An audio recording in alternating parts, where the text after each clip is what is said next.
औज़ुबिल्लाहि मिनश्शैतानिर्रजीम बिस्मिल्लाहिर्रहमानिर्रहीम अल्हम्दुलिल्लाहि रब्बिल आलमीन वस्सलातु वस्सलामु अला सय्यिदिना व नबिय्यिना व मौलाना अबिल क़ासिम मुहम्मद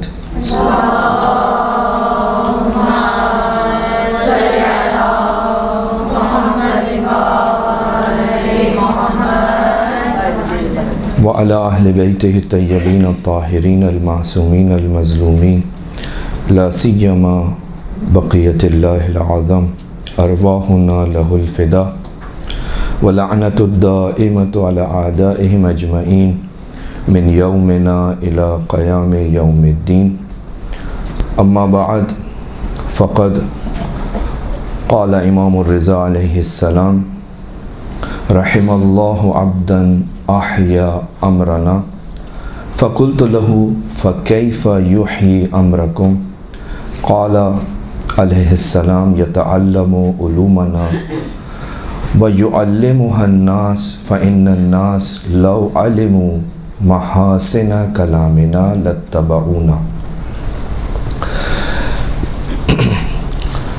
जैसा कि आपको मालूम है कि हमारा जो ये सेशन है, जो गुफ्तगू है, इसमें जो उन्वान दिया गया था वो ये कि मजालिस के जो मौज़ूआत हैं, जो मज़ामीन हैं, उसमें अक़ाइद, अखलाक, फ़िक़्ह, इसकी जगह कहाँ है, यानी किस तरह से आप इन चीज़ों को बयान करें। तो सबसे पहले तो ये सवाल होता है कि आया मजालिस के अंदर इन चीज़ों को बयान किया जाए या ना, क्योंकि आम तौर पे जो मजलिस हमारे यहाँ जो राइज है, जो तरीक़ा और सही तरीक़ा है कि उसके अंदर फ़ज़ाइल अहले बैत अलैहिमुस्सलाम बयान होते हैं, मसाइब इमाम हुसैन, मसाइब अहले बैत, ये बयान होते हैं। तो फ़ज़ाइल के अलावा ये दूसरी चीज़ें, ये दूसरे मारिफ़, जिन्हें हम अक़ाइद कह सकते हैं, जिन्हें हम अखलाक कह सकते हैं, जिन्हें हम अहकाम, फ़िक़्ह, इनको बयान करना चाहिए या नहीं करना चाहिए। तो पहले तो ये ख़ुद सवाल है कि आया करें या ना करें, क्योंकि अगर बाज़ औक़ात ऐसा होता है, देखने में आता है कि जो लोग मजालिस के अंदर सिर्फ़ अहकाम बयान करते हैं या सिर्फ़ अखलाक बयान करते हैं या सिर्फ़ जो है वो दूसरी चीज़ों के बारे में गुफ्तगू कर रहे होते हैं, तो उनकी मजलिस जो है वो एक ख़ास तबका तो सुनता है, ख़ास गिरोह तो सुनता है, लेकिन बड़ी तादाद में लोग कहते हैं कि भाई मजलिस है, इमाम हुसैन की बातें की जाएँ, अहले बैत की बातें की जाएँ, अहले बैत के फ़ज़ाइल बयान किए जाएँ, इनके अलावा दूसरी चीज़ों का वक्त नहीं है। किसी हद तक जो है वो उनकी बात सही है। मसलन अगर पहला अशरा हो तो पहले अशरे के अंदर ये तकरीबन ये बात जो है वो काबिल कबूल है कि पहले अशरे में सिर्फ़ और सिर्फ फोकस जो है वो इमाम हुसैन पे होना चाहिए, क्योंकि जो सुनने वाला है, आपका जो फ़र्श अज़ा पर जो बैठा हुआ है, वो यही सुनना चाहता है, यानी अक्सरियत उसके अंदर यही सुनना चाहती है। लिहाजा आप देखें पहले अशरे के अंदर ख़तीब कोई भी हो, उसको गरज़ नहीं है, वो कहता है कि बस मुझे मजलिस करनी है, मुझे अज़ादारी से शुहदा करनी है, लिहाजा अब कोई भी आए, हमें कोई इससे नहीं, हम तो रोने जा रहे हैं, हम तो अज़ादारी करने जा रहे हैं। लिहाजा पहले अशरे के अंदर जो है, जो अज़ादार है, जो मजलिस के जो शुराका हैं, उनकी भी तवक्को यही है कि इसके अंदर जो है ज़्यादा से ज़्यादा अहले बैत की अज़मत बयान की जाए, इमाम हुसैन पे गुफ्तगू हो, फ़ज़ाइल अहले बैत हों, मसाइब अहले बैत हों, और ख़ास कर के मसाइब, यानी पहले अशरे के अंदर मसाइब ख़ास अहमियत रखते हैं। वो मसाइब जो किताबों के अंदर आए, जो उलमा ने नक़ल किए, क्योंकि जो अहले बैत अलैहिमुस्सलाम का जो तरीक़ा था वो यही था कि वो मसाइब के लिए ज़ाकिर को या शायर को बुलाते थे और वो मसाइब पढ़ता था, जिसे आप हम कहते हैं मरसिया, तो कोशिश ये करनी चाहिए पहले अशरे के अंदर जो है वो ज़्यादातर इंसान की तवज्जो या ज़ाकिर की तवज्जो उसी चीज़ के ऊपर हो। तो यहाँ तक तो बात सही है कि जी पहला अशरा है, पहला अय्याम अज़ा की इब्तिदा है, पहले 10 दिन हैं, जिसमें इमाम रज़ा अलैहिस्सलाम का जो तरीक़ा है वो भी आपने देखा है कि इमाम रज़ा अलैहिस्सलाम जो है वो आपकी जो सीरत थी वो यही थी कि जैसे ही मुहर्रम का चाँद नज़र आता था तो सिर्फ इमाम रज़ा नहीं, दूसरे आइम्मा मासूमीन के चेहरे के ऊपर जो है वो गम के आसार ज़ाहिर होते थे, गिरिया करते थे। इब्न शबीब की रिवायत 8वें इमाम से आपने सुनी होगी कि इमाम कहते हैं कि अगर रोना है तो इमाम हुसैन पे रो। तो रोने के दिन है, अज़ा के दिन है, लिहाजा वहाँ तक तो ये बात तकरीबन सही है कि जी मजालिस के अंदर जो है वो आप कोशिश करें कि मासूमीन के ऊपर ही गुफ्तगू, यानी इमाम हुसैन पे गुफ्तगू हो, इधर उधर जाने की ज़रूरत नहीं है। लेकिन उसके बाद उससे अगर हम बाहर निकल जाएं, यानी 2.25 महीने आज़ादारी होती है अशरे के बाद, अब यहाँ पर ये सवाल होता है कि यहाँ क्या करें, अखलाक को बयान करें, अकायद को बयान करें। तो यहाँ उलमा की भी राय ऐसी ही हैं और आइम्मा मासूमीन की तरफ से जो अहादीस हैं वो भी हमें इस चीज़ की तरफ मुतवज्जे कराती हैं कि हमारा काम, खुतबा का काम, ज़ाकिरीन का काम, ज़िक्र अहले बैत करने वालों की ज़िम्मेदारी है कि वो अहले बैत अलैहिमुस्सलाम के कलाम को नश्र करें। कुरान और अहले बैत ये 2 चीज़ें। अब इससे फ़ज़ाइल अहले बैत भी हो सकते हैं और गैर फ़ज़ाइल भी। मारिफ़ आइम्मा मासूमीन जो मैंने अभी आपकी खिदमत में 8वें इमाम से जो रिवायत पढ़ी, इसमें 8वें इमाम दुआ दे रहे हैं, रहिमल्लाहु अब्दन अहया अमरना। 8वें इमाम फरमाते हैं कि परवरदिगार आलम रहमत करे उस शख्स पर कि जो हमारे अम्र को ज़िंदा करता है। खूब ये मौका किसको मिलता है? ये मिलता है ज़ाकिर को, ज़ाकिरा को। इमाम फरमाते हैं कि खुदा रहमत करे, यानी दुआ दे रहे हैं ज़ाकिर को, दुआ दे रहे हैं अहले बैत अलैहिमुस्सलाम के मारिफ़ को नशर करने वाले को। फरमा रहे हैं कि रहिमल्लाहु अब्दन, खुदा रहमत करे बंदे पर, उस बंदे पर जो हमारे अम्र को ज़िंदा करता है। फ़कुल्तु लहू, जो सहाबी बैठा हुआ था जो सामने, उसने कहा मौला ये कैसे होता है? फ़कैफ़ा युही अम्रकुम, आपका जो अम्र है वो कैसे ज़िंदा होता है? हमें क्या मालूम आपका अम्र क्या है, ये क्या बात कर रहे हैं, मुझे तो समझ में नहीं आई। इमाम ने फरमाया कि यतअल्लमु उलूमना व युअल्लिमुहा अन्नास, हमारे उलूम को सीखता है और लोगों को सिखाता है।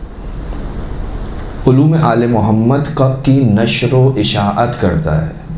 पहला मरहला सीखना, दूसरा मरहला सिखाना। बस इमाम ने 2 बातें जो की हैं, सीखना और सिखाना। बस बग़ैर सीखे मिंबर पर बैठना ये भी मौरिद पसंद है, मासूम नहीं है। आपको मुझे कुछ नहीं आता, मैं जाकर गुफ्तगू करना शुरू कर दूँ। मैं जो है किसी चीज़ के बारे में इल्म नहीं रखता, उस चीज़ के बारे में अपनी राय देना शुरू कर दूँ, यानी ये ज़्यादती है। ये काम करना कि आपको जिस चीज़ का, मुझे जिस चीज़ का इल्म नहीं है उस चीज़ को मैं बयान करूं, अपनी राय दूं, चाहे बसा ये मेरी जहन्नम के लिए जो है आमादगी हो रही हो। क्योंकि जब मैं ये काम करूंगा तो फिर रुकूंगा नहीं, ये आहिस्ता आहिस्ता हर जगह जाएगा, कुरान में भी जाएगा और कलाम मासूमीन में भी जाएगा। आयत की तफसीर भी मैं अपने पास से करूँगा और रिवायत की शरह भी मैं अपने पास से करूँगा।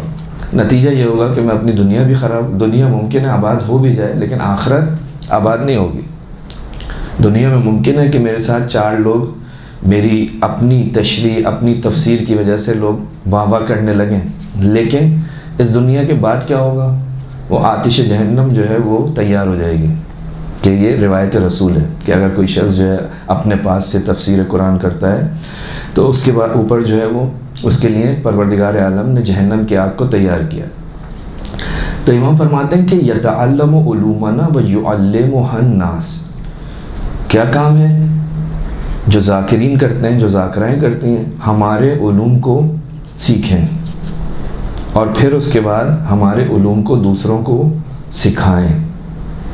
फ़इन्नन्नास, हमारे उलूम, अब जब कह रहे हैं कि हमारे उलूम, तो इस पे हमारी तवज्जो रहनी चाहिए कि हम जब बात करें तो कोशिश यही करें कि हम अहले बैत के उलूम के ज़रिए बात करें।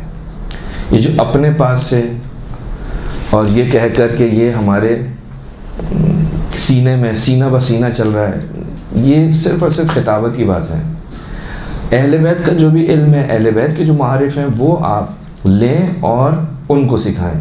क्यों? इसलिए कि इन अहले बैत अलैहिस्सलाम की तरफ से आने वाले, मिलने वाले उलूम के अंदर एक खुसूसियत पाई जाती है। क्या है उसका असर? ख़ुद इमाम ने फरमाया का उसका असर है, जिस तरह से कुरान नूरानी कलाम है, इसी तरह से अहले बैत अलैहिस्सलाम का जो कलाम है वो नूरानी कलाम है। मेरी ज़बान से निकले हुए अल्फाज उनमें इतनी तासीर नहीं है, लेकिन जो मासूम की ज़बान से निकले हुए कलमात हैं वो लोगों के दिलों के अंदर जज्ब होते हैं, लोगों के दिलों पर असरअंदाज होते हैं। लिहाजा इमाम फरमाते हैं कि इनको सिखाओ। फ़इन्नन्नास लौ आलिमू महासिना कलामिना लत्तबऊना, लोगों को जाकर ही बताओ। क्यों? इसलिए कि अहले बैत के कलाम की जो इब्तिदा है वो वही से होती है, वही की तरह से, वहाँ से आ रहा है। फितरत इंसान के मुताबिक गुफ्तगू है। जब इंसान को उसकी फितरत के मुताबिक चीज़ मिलती है तो उसे कबूल करता है। उसके सामने वो ज़्यादा अगर थोड़ी बहुत भी कल्ब सलीम रखता होगा, पाक साफ कल्ब रखता होगा, तो सुनेगा। लत्तबऊना, इमाम फरमाते हैं वो इत्तिबा करेगा। जब वो इत्तिबा करेगा तो उसकी ज़िंदगी में तब्दील होगी अहले बैत अलैहिस्सलाम के कलाम से। तो कलाम, हमारी जो मजालिस है, हमारी जो गुफ्तगू है, उसके अंदर कोशिश यही करनी चाहिए कि कुरान और अहादीस की कमी नहीं है। हर मौजू के ऊपर हदीस मौजूद है। हर मौजू के ऊपर आपको आइमा मासूमीन की से नकल होने वाले वाक़यात मिल जाएंगे। तो उनका सहारा लें, बजाय इसके कि हम झूठी बातों का सहारा लें, बजाय इसके कि हम इसकी उसकी बात का सहारा लें। ये नूरानी कलमात हैं, उनका सहारा लेना चाहिए। अच्छा, ये जो हदीस है इमाम रज़ा की कि मन अहया अमरना, ये सिर्फ़ और सिर्फ इमाम रज़ा से नहीं है, दूसरे मासूमीन से भी इस चीज़ के ऊपर जो है वो हमें रिवायात मिलती हैं। यानी इमाम बाक़िर अलैहिस्सलाम से भी रिवायत है, इमाम सादिक अलैहिस्सलाम से भी हमारे पास रिवायत है। छठे इमाम सादिक अलैहिस्सलाम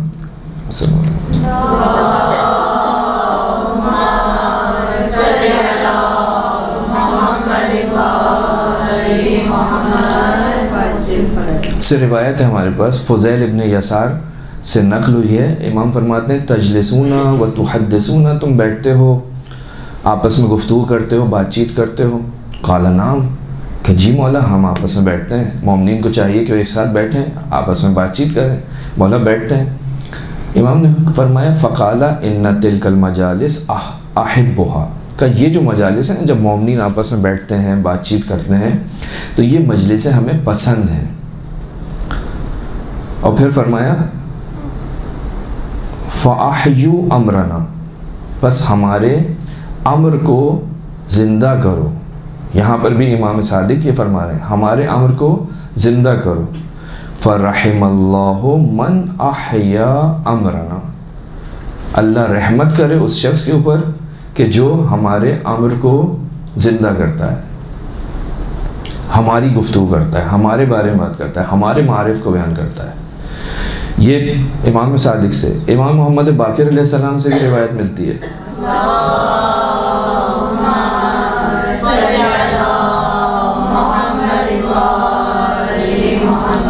फरमाते हैं रहमल्लाहु अब्दन इज्तमाअ मअ आखिर फतज़ाकरा अमरना, का जब खुदा रहमत करे उस शख्स के ऊपर कि जो दूसरों के साथ बैठता है और हमारे अम्र के बारे में वो गुफ्तगू करता है। फ़इन्ना सालिसुहुमा मलकुन यस्तग़फिरु लहुमा, जब ये लोग आपस में बैठते हैं, अहले बैत के बारे में गुफ्तगू होती है, अहले बैत के कलाम पर गुफ्तगू होती है, तो इनके दरमियान जो तीसरा आदमी होता है वो कौन है? फ़रिश्ता। यानी अगर दो मोमिना बैठ कर ज़िक्र मोहम्मद व आले मोहम्मद करते हैं,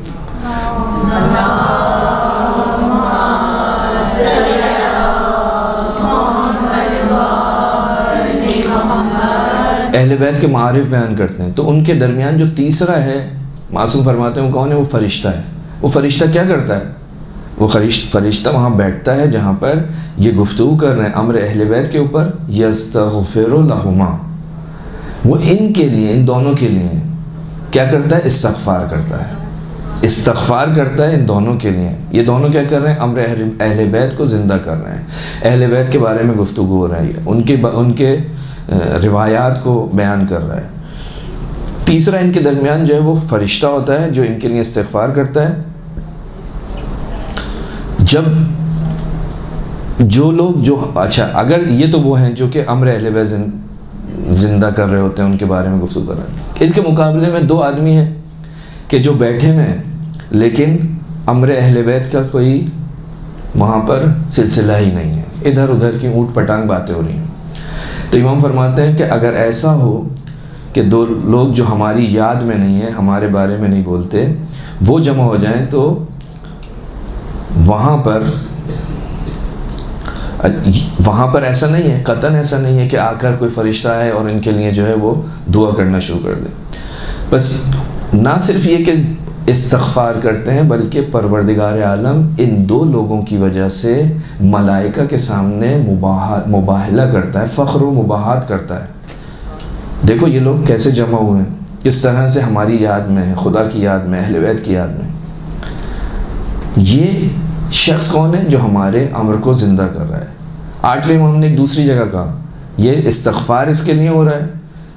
दूसरी बात इमाम फरमाते हैं मन जलसा मजलिसन युहयी फीही अमरना, का जो उस मजलिस में बैठे जहाँ पर हमारी अहले बैत की बात हो रही हो, लम यमुत क़ल्बुहु यौम तमूतुल क़ुलूब, का उसका कल्ब जो है, उसका दिल जो है वो ज़िंदा रहेगा उस दिन के जिस दिन सबके दिल मर जाएंगे क़यामत में। इसका दिल ज़िंदा होगा। इसने क्या किया था? इसने हमारे अमर को ज़िंदा किया था। तो ये जो परवरदिगार आलम की हुज्जतें हैं, यानी 5वें इमाम, 6वें इमाम, 7वें इमाम, 8वें इमाम, इनकी ये रिवायतें। इसी तरह से अमीरुल मोमिनीन से भी एक रिवायत है कि अमीरुल मोमिनीन ने फरमाया कि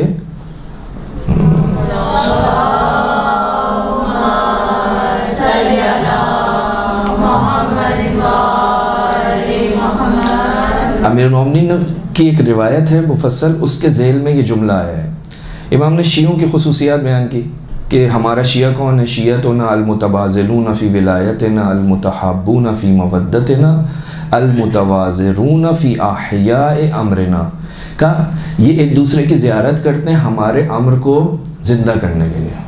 जब ये मिलते हैं तो अहले बैत की बात करते हैं, अहले बैत ने अखलाक क्या सिखाया उस पर गुफ्तगू करते हैं, अहले बैत ने कुरान के बारे में क्या कहा उस पर गुफ्तगू करते हैं, अहले बैत ने इल्म कलाम अकायद के सिलसिले में क्या फरमाया उस पर गुफ्तगू करते हैं।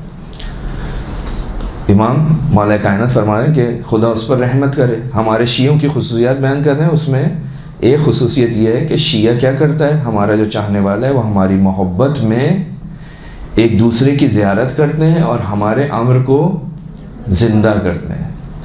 तो ये सारी की सारी चीज़ें तो इस बात की निशानदेही कर रही हैं कि हमारी मजालिस के अंदर जिस चीज़ पर हमारा फोकस होना चाहिए वो क्या है? वो है अम्र अहले बैत, वो है अम्र अहले बैत। इसकी बात करनी, उसकी बात करनी, उसकी बात करनी, उसके अंदर कोई असर नहीं है। लेकिन जब आप एक हदीस पढ़ेंगे तो क्योंकि एक नूरानी कलाम है जिसका मबदा, जिसकी बुनियाद जो है वो वही के ऊपर है, जब आपकी ज़बान से वो निकलेगा तो उसका अपना असर होगा। लिहाजा ये तो तय हो गया कि जिस चीज़ की ताकीद की है, जो रिवायात में आ रहा है, वो यही है कि आप जब बैठो तो आपकी गुफ्तगू के अंदर अहले बैत के सिलसिले में होनी चाहिए, मारिफ़ अहले बैत को ज़िक्र किया जाए।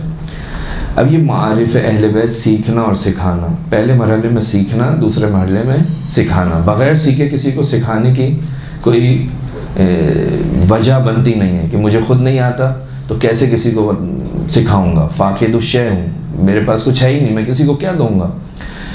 ऐसी सूरत में सिर्फ़ और सिर्फ गुमराह कर सकता हूँ, उसको निजात नहीं दिला सकता, उसके काम नहीं आ सकता। तो पहले अशरे के अंदर कोशिश ये करनी चाहिए करबला हो, लेकिन करबला के बाद, क्योंकि करबला भी उन्हीं का जिक्र है, लेकिन उसके बाद पूरे आपके पास जो 2 महीने या दूसरे अय्याम जब आप ज़िक्र अहले बैत करते हैं तो वहाँ पर आपको सिर्फ फ़ज़ाइल ही बयान करने हैं या नहीं, फ़ज़ाइल के साथ अहकाम भी बयान हो सकते हैं, अक़ाइद भी बयान हो सकते हैं और अखलाक भी बयान हो सकता है। तो एक तो मैंने आपकी खिदमत में अर्ज़ किया कि ये तो एक लोगों के जहन में बैठा हुआ है, भाई ये जो मजलिस पढ़ते हैं ये अखलाकी पढ़ते हैं, ये जो है ये मिसाल के तौर पे तवल्ला वाली करते हैं, ये जो है तवर्रा वाली मजलिस पढ़ते हैं, ये जो है ये सब मजलिसें अपनी जगह अच्छी हैं, लेकिन एक ऐसी मजलिस हो जिसके अंदर सब कुछ हो, एक ऐसी मजलिस हो जो कि अहले बैत की पसंदीदा मजलिस हो, तो कितना अच्छा है। क्योंकि हम ये नहीं कह सकते कि मजलिस के अंदर ये चीज़ें नहीं होनी चाहिए। एक बहुत ही बुज़ुर्ग शख्सियत है आयतुल्लाह ज़ंजानी, ईरान के अंदर होते हैं, यानी मराजों में से इस वक्त एक बहुत ही बुलंद मकाम पर है। उनका खुतबा से ख़िताब है, उसके अंदर वो फरमाते हैं कि परवरदिगार आलम ने मतलब उसका शुक्र करने के बाद फरमाते हैं कि ये जो अहले बैत के मारिफ़ हैं, जो अहले बैत अलैहिस्सलाम की तरफ से अखलाक हम तक पहुँचाए, जो अहले बैत अलैहिस्सलाम ने हमें की जो फ़िक़्ह है जो हमारे पास आई है, फ़िक़्ह अहले बैत, फ़िक़्ह जाफ़री, और इसी तरह से जो दूसरे मारिफ़ आए हैं जिसमें हम गनी हैं, यानी हमारे पास इतनी किताबें, इतनी अहादीसें हैं, ऐसा नहीं है कि हम ये कहें कि जी हमारे पास तो कुछ है ही नहीं। जिसके पास कुछ नहीं हो वो इधर उधर जाए, इधर उधर से चीज़ें उठाए तो समझ में आता है, लेकिन हमारे पास एक ही बिहारुल अनवार जो है वो इतनी है कि इंसान सारी ज़िंदगी पढ़ता रहे तो उसकी ज़िंदगी ख़त्म हो जाएगी। तर्जुमा भी हो गया है आपकी ज़बान के अंदर, आसानी है। इसी तरह दूसरी किताबें, हर मौजू के ऊपर किताब मौजूद है। तो आयतुल्लाह ज़ंजानी फरमाते हैं मुबल्लिगों से, खुतबा से खिताब करते हुए कि हमारे पास जो है वो आइम मासूमीन का ज़ख़ीरा है, और ये जो अय्याम है, अय्याम आज़ादारी, इसके अंदर उस ज़ख़ीरे को आप जो है ना अपनी मजालिस के अंदर कोई ना कोई जगह दें।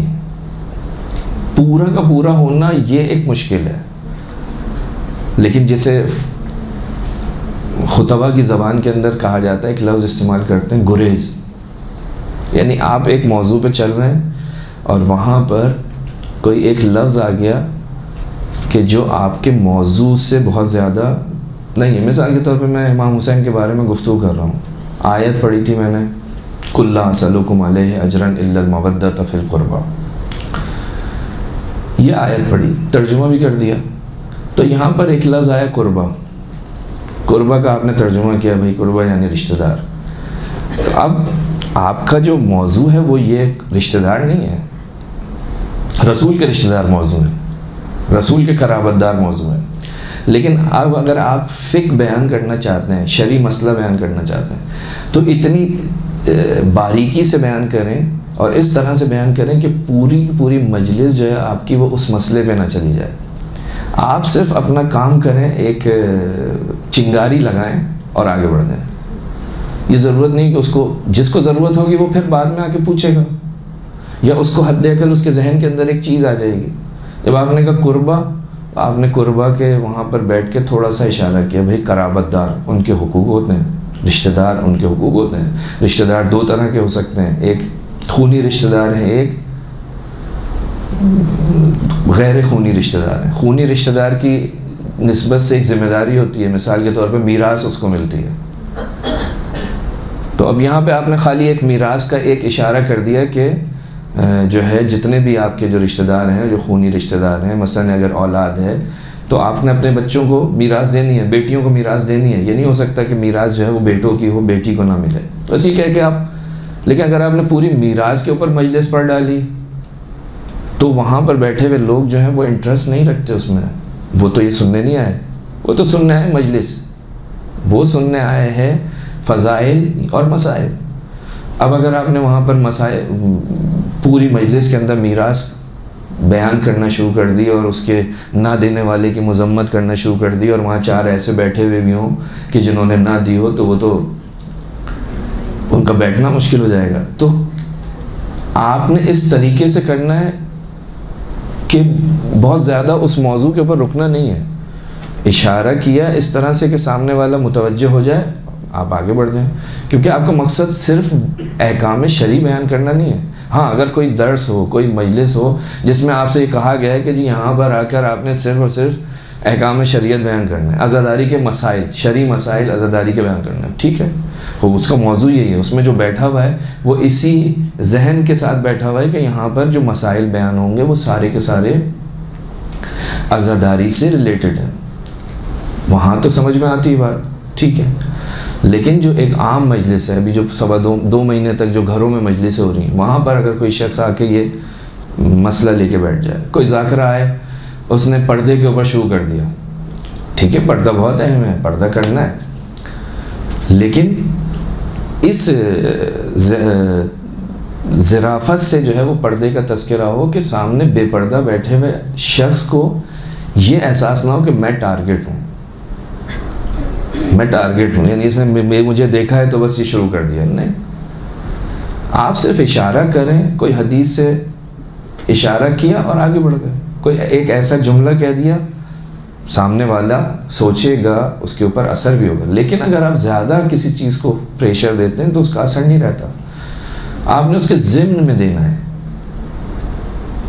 पूरा मौजू आपकी तकरीर का वही नहीं होना चाहिए, उसके फ़ायदे कम हैं, नुकसानात ज़्यादा हैं। मगर ये कि मैंने अर्ज़ किया कि खुसूसी मजलिस हो, खुसूसी महफिल हो, तो उसके अंदर जो है लोग आए ही उसी काम के लिए। तो इन मजालिस के अंदर आगे ज़ंजानी फरमाते हैं, जो मिंबर है, जो मजलिस है, इसके अंदर आप तबलीग करें। खूब ये बुज़ुर्ग आलिम दीन है, बुज़ुर्ग मुज्तहिद है, पूरी दुनिया मनी बड़े बड़े उलमा को देखा है, और अपने सामने बैठे हुए मुबल्लिगीन को भी यही कह रहे हैं कि देखो ये काम करो, लेकिन ज़राफ़त के साथ, समझदारी के साथ। आँख बंद करके तुमने शुरू नहीं हो जाना कि जो मुंह में आ रहा है कहते चले जाओ। खूब आपके पास कहना क्या है? अहले बैत, अहले बैत की हदीस से आपने हिजाब के बारे में एक रिवायत ली, बयान की, आगे चले गए। रिश्तेदारों के हुकूक के बारे में आपने एक चीज़ वहाँ से ली, आगे बढ़ गए। यानी आपको आपका जो मौजू है वो न बने, इसका असर जो है वो ख़त्म हो जाता है। तो आप एक नॉर्मल मौजू पे चल रहे हैं, बीच में आपने गुरेज लगा दिया, अखलाक का मसला, अखलाक जो है वो ख़राब हो रहा है, मिसाल के तौर पे अखलाकी मसाइल बहुत बढ़ गए हैं, तो अब आप उसमें से आपने 50 मिनट में, 45 मिनट में 5 मिनट, 7 मिनट, इससे ज़्यादा नहीं, इससे ज़्यादा आप जाएंगे तो एक बड़ी तादाद ऐसी होगी जो आपको सुनेगी नहीं। आपने 5 मिनट, 7 मिनट बोला, सामने वाले ने सुन लिया, आपने अपनी ज़िम्मेदारी अदा कर दी, उसके ऊपर असर भी होगा। तो कोशिश करनी चाहिए कि इस तरीके से, यानी डायरेक्ट आप ना किसी अपने सामने वाले को जो है मुखातिब को टारगेट करें, और इतनी प्यार से, इतने अच्छे अंदाज से आपकी गुफ्तगू हो कि सामने वाला ये एहसास भी ना करे कि मैं इसके निशाने पर हूँ, इसकी बंदूक की गोली मेरी ही लग रही है। नहीं,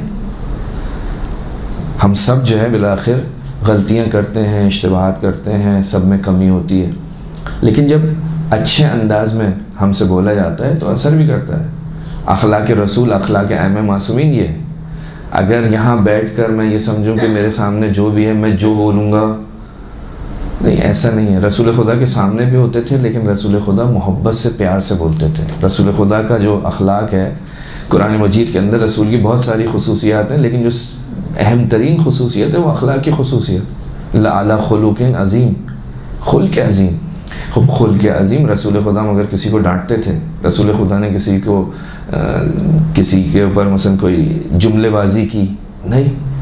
खूब जो यहाँ पे बैठता है मिंबर रसूल पर, उसको भी उसी अखलाक का, एक तरफ से तो हम कहते हैं जी हम तो मिंबर रसूल पे बैठे हैं, वो मिंबर रसूल पे बैठे हैं तो कुछ रसूल वाली आदतें भी होनी चाहिए। और रसूल इस तरह झड़कते थे, रसूल उस मिंबर पे बैठते थे तो किस तरह गुफ्तगू करते थे?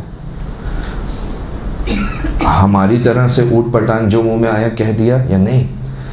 रसूल का अंदाज़ कैसे होता था? तो जब हमारा अंदाज़ अच्छा होगा, हमारी गुफ्तगू का अंदाज़ अच्छा होगा, तो हमारी बात में असर भी होगा। तो जहाँ तक ये बात हुई कि जी कहना भी चाहिए, अखलाक भी बयान हो, अकायद भी बयान हो, क्योंकि इसके अलावा हमारे पास टाइम नहीं है। जितनी ज़्यादा तादाद में मोमिनीन मजालिस के अंदर शिरकत करते हैं, उसके अलावा फिर इतना वक्त नहीं होता लोगों के पास कि वो आएँ। ये 2.25 महीने बहुत बेहतरीन वक्त होता है शिरकत के लिए और अपनी बात को पहुंचाने में। तो कोशिश करें आप लोग कि जब अपनी मजलिस को तैयार करें तो देखें जो भी आयत है, जो भी रिवायत है, अगर हम पढ़ रहे हैं तो हम कोशिश करें कि देखें कि उसके अंदर कोई ऐसी चीज़ है कि जिससे कोई अखलाकी नुक्ता या कोई अकायद का कोई जुमला, कोई ऐसी चीज़ हमें मिल रही है या नहीं मिल रही। क्योंकि ये जो काम है ना आपका, ये बहुत ही अजीम काम है। ये हकीकत में अहले बैत अलैहिमुस्सलाम की नौकरी है। ये जो मिंबर पे बैठना है, मजलिस पढ़ना है, मरसिया पढ़ना है, हत्ता फ़र्श अज़ा को बिछाना है, ये बहुत ही अजीम काम है। यानी इसकी कद्र, इसकी कीमत हम नहीं समझते। ये खुदा ने हमें तौफीक दी कि हम जो है इस रजिस्टर में हमारा नाम आ जाए इमाम के नौकरों में, खिदमत गुजारों में, क्योंकि बहुत ही अजीम काम है। नौकर या खादिम जो आइम्मा मासूमीन के थे वो ख़ुद इतने अजीम थे, हम तो सोच भी नहीं सकते कि हम उनकी बराबरी कर सकें। जनाब फ़िज़्ज़ा कौन है? खादिमा है। लेकिन अज़मत क्या है? उम्मे ऐमन क्या है? कुछ नहीं, खादिमा है। लेकिन मकाम क्या है? खिदमत करने का। खिदमत का असर क्या है कि परवरदिगार से एक जगह आकर कहती है, परवरदिगार तू जानता है कि मैं फ़ातिमा की कनीज़ हूँ, प्यास के मारे जान जा रही है। आसमान से ढोल आ जाता पानी का।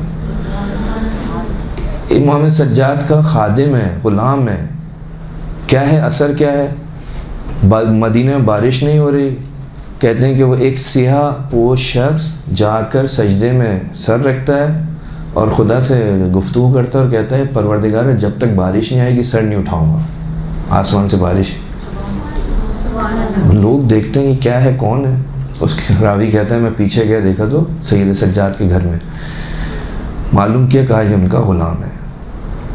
ये ग़ुलाम इस मकाम पर है तो वो ख़ुद मासूम, उसका दर्जा क्या है? वो तो मेरी सोच से बाहर है।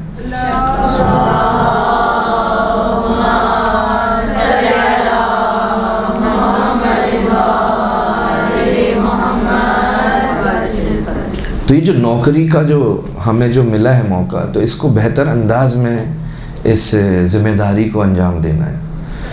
तो इस काम के अंदर जो है ना, हमें कोशिश यही करनी चाहिए कि हम देखें कि जब हमारे पास मिसाल के तौर पे कोई रिवायत आती है, कोई आयत आती है, तो उसके अंदर हम देखें कि यहाँ से कहीं कोई अकीदे का नुक्ता, कोई फ़िक़ही मसला, कोई अखलाकी, जब आप मजलिस तैयार कर रहे हैं तो बस उसको जो है आप अंडरलाइन करें और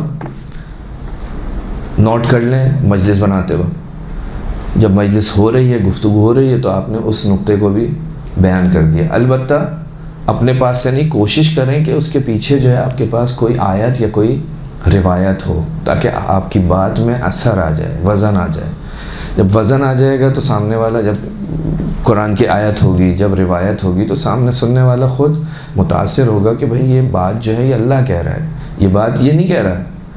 क्योंकि मैं तो 10 ऐब रखता हूँ, मुझे तो वो जानता है, ये नहीं कह रहा, ये कौन कह रहा है? मौला कायनात कह रहे हैं, ये रसूल अल्लाह कह रहे हैं। तो ख़ुद ब खुद जो आपकी जो बात है वो संगीन हो जाएगी, भारी हो जाएगी। सामने वाला कहेगा कि नहीं, बात तो सही है भाई, मौला की बात है, मेरी बात में क्या असर है? अगर असर होगा भी तो बहुत ही मुख्तसर होगा, लेकिन उनकी बात का असर देर पा होगा। तो कोशिश करें, मिसाल के तौर पे फ़र्ज़ करें कि रिवायत है कि आपने रिवायत पढ़ी कि जी इमाम सज्जाद अलैहिस्सलाम ने से पूछा, कैफ़ अस्बहत या इब्न रसूल अल्लाह। किसी ने इमाम से पूछा कि आपने जो है सुबह कैसे की? काला अस्बहत मतलूबन बिसमान खिसालिन। कहा कि मैंने जो सुबह की वो इस हालत में की कि 8 चीज़ों ने मुझे घेरा हुआ था। रिवायत है, मजलिस के अंदर आपने पढ़ दी कि बहुत सारी रिवायतें हैं इस मज़मून की कि कैफ़ अस्बहता, कैसे सुबह की। इमाम हुसैन से भी है, रसूलुल्लाह से भी है, और उसमें कुछ फ़र्क हैं। तो इमाम ने कहा कि मैंने सुबह की इस हालत में कि 8 चीज़ों ने मुझे घेरे हुआ था। अल्लाह ताला यतलुबुनी बिल फ़राइज़, तो अल्लाह ताला जो है वो मुझसे, जब मैं सुबह उठता हूँ तो अल्लाह ताला जो है वो मुझसे तलब करता है। क्या तलब करता है? फ़राइज़। अब ये फ़राइज़ क्या है? फ़राइज़ क्या है? फ़रीज़ा जानते हैं, फ़रीज़ा की जमा फ़राइज़। क्या फ़र्ज़ है इंसान के ऊपर? अल्लाह की तरफ से क्या क्या चीज़ें आई हैं। तो आप सिर्फ गिने, पहले मरहले में सिर्फ गिने। मसलन अल्लाह ने जो है मुझे सुबह उठते ही जो सबसे पहली जो चीज़ आती है फ़जर की नमाज़ आती है, नमाज वाजिब फ़र्ज़। और क्या है? फ़राइज़ में से मेरा यह है कि जी मैं माह मुबारक के रोज़े रखूँ, अगर मुस्तती हूँ, इस्तिताअत रखता हूँ तो हज भी करूँ। अच्छा जी, और का वालिदैन की निस्बत फ़राइज़, वालिदैन की निस्बत फ़राइज़। अब आप देख रहे हैं कि माहौल जो है इतना ख़राब हो रहा है कि वालिदैन की अहमियत कम हो रही है। तो अब वहाँ पे आप कुरान से, अहादीस से इस्तिफ़ादा करें और सिर्फ इस मौजू को। अभी आप नमाज ना पढ़ने वाले की तरफ ना जाएं, यानी आपने अगर फोकस ये करना है कि वालिदैन की निस्बत से जो है औलाद जो है वो इतनी ज़्यादा संजीदा दिखाई नहीं देती, वालिदैन का ख्याल नहीं रखती, तो आपने फ़राइज़ बहुत सारे गिनाए, सिर्फ एक फ़रीज़ा जिसकी तरफ आप इशारा करना चाह रहे हैं। अब किस तरह का इशारा हो सकता है? आप जो है अखलाकी करें, हो सकता है आप जो है वो फ़िक़ही यानी मसला शरई बयान कर दें कि जनाब वालिदैन की इतनी अहमियत है कि अगर वो मुस्तहब इबादत के लिए रोकते हैं तो आप जो है उसको अगर मोहब्बत से, शफ़क़त की बिना पर अगर वो रोकते हैं तो आप उस मुस्तहब इबादत को आपको छोड़ना पड़ेगा।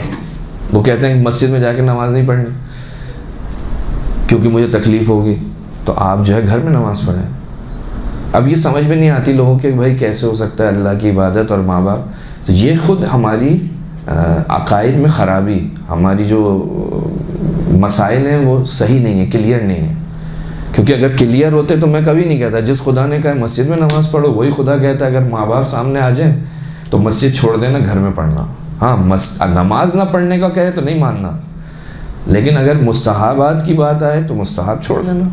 मसलन माँ बाप, यानी उसने यहाँ पर माँ बाप को ऊपर कर दिया, जिसने कहा था मस्जिद में उसी ने यहाँ पर आकर माँ बाप को ऊपर कर दिया। ये मसला आपने शरई मसला बताया, आगे बढ़ गया कि माँ बाप की अहमियत शरीयत की निगाह में। या अगर अखलाकी लिहाज से आप समझाना चाहते हैं कोई भी एक वाक़या जो रसूल के ज़माने में, मासूमीन के ज़माने में है, आपने बयान कर दिया कि माँ बाप की गुस्ताखी की थी, माँ बाप के साथ एहसान करना ज़रूरी है। कुरान कहता है वह बिल वालिदैन एहसाना, उनके साथ नेकी करो, उनके सामने उफ़ मत कहो, उनसे आगे मत चलो, उनका एहतराम करना है। अगर ये राज़ी नहीं है तो खुदा भी राज़ी नहीं होता। अच्छा, कैसे?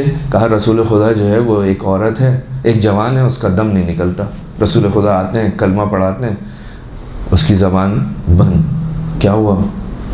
रसूल खुदा ने कहा इसकी कोई माँ कोई है, बुलाया, कहा इससे राज़ी हो जा। क्यों? कहा अगर तुम राज़ी नहीं होगे तो ये इसी तकलीफ़ के अंदर पड़ा रहेगा। बस आपने ये पढ़ा, आगे अब आप छोड़ दें कि आपने जो है वो इस मौजू के ऊपर ही पूरी मजलिस को ख़त्म नहीं करना। पूरी, अगर मौजू यही हो तो इंसान को वही पढ़ना चाहिए, लेकिन अगर मौजू आपका ये नहीं है, मौजू आपकी पूरी एक हदीस थी आपने बयान करनी थी, तो आप जो है वहाँ पर एक चीज़ के ऊपर नहीं रुकें। मगर ये कोई सिलसिलेवार सीरीज़ चल रही है, कोई खमसा चल रहा है, तो आप उस एक एक टुकड़े के ऊपर रुकें और उसको बयान करें, हर लिहाज से बयान करें। लेकिन एक मजलिस के अंदर कोशिश ये करें कि सिर्फ 5 मिनट 7 मिनट किसी एक मौजू पे रुकें और आगे बढ़ें। अगर रुकेंगे, मुसलसल पूरे उसी पे रहेंगे तो उसका असर ख़त्म हो जाएगा। इमाम ने फरमाया, कहा अल्लाह जो है वो मुझे हर रोज़ जो है, मतलब 8 चीज़ें हैं जिन्होंने मुझे घेरा हुआ है। उसमें से पहली चीज़ ये है कि अल्लाह जो है मुझसे फ़राइज़ को तलब करता है। वन नबी बिस्सुन्नत, नबी की सुन्नत। अब नबी की सुन्नत बहुत सारी हैं, सुन्नत रसूल की। अब आप देख रहे हैं कि मिसाल के तौर पे फ़र्ज़ करें कि नबी की सुन्नतों में से अलबत्ता बहुत सारी हो सकती हैं। सुननुन नबी पूरी एक किताब है, एक नहीं मुतअद्दिद किताबें हैं जिनका उन्वान यही है सुननुन नबी, रसूल की सुन्नतें। रसूल क्या करते थे, रसूल कैसे उठते थे, कैसे बैठते थे, कैसे चलते थे, मजलिस के अंदर कैसे बैठते थे। रसूल जो है अपने लिए इनफरादियत के कायल नहीं थे कि मैं कुछ हूँ, यह अखलाक रसूल था। रसूल खुदा जिस जगह बैठते थे, अगर कोई नया आदमी आता था तो वो पहचान नहीं पाता था कि इनमें नबी कौन है। हमारे यहाँ तो हम तो ऐसा हो गए कि मसलन हर कोई जो है वो अपने लिए ख़ास उसका कायल होता है पोजीशन का, लेकिन रसूल का अखलाक क्या है, यानी अगर मुझे वो प्रोटोकॉल ना मिले तो मैं नाराज़ हो जाऊँ। लेकिन रसूल खुदा का क्या है, रसूल खुदा की कोई बैठने की जगह मखसूस नहीं थी। महफिल के अंदर जहाँ जगह मिलती थी बैठते थे। रसूल खुदा जो है वो नॉर्मल अंदाज में बैठते थे, बिल्कुल दो जानू होकर। तो ये सब सुन्नत है रसूल की। रसूल की सुन्नत ये है कि सलाम करते थे सबसे पहले।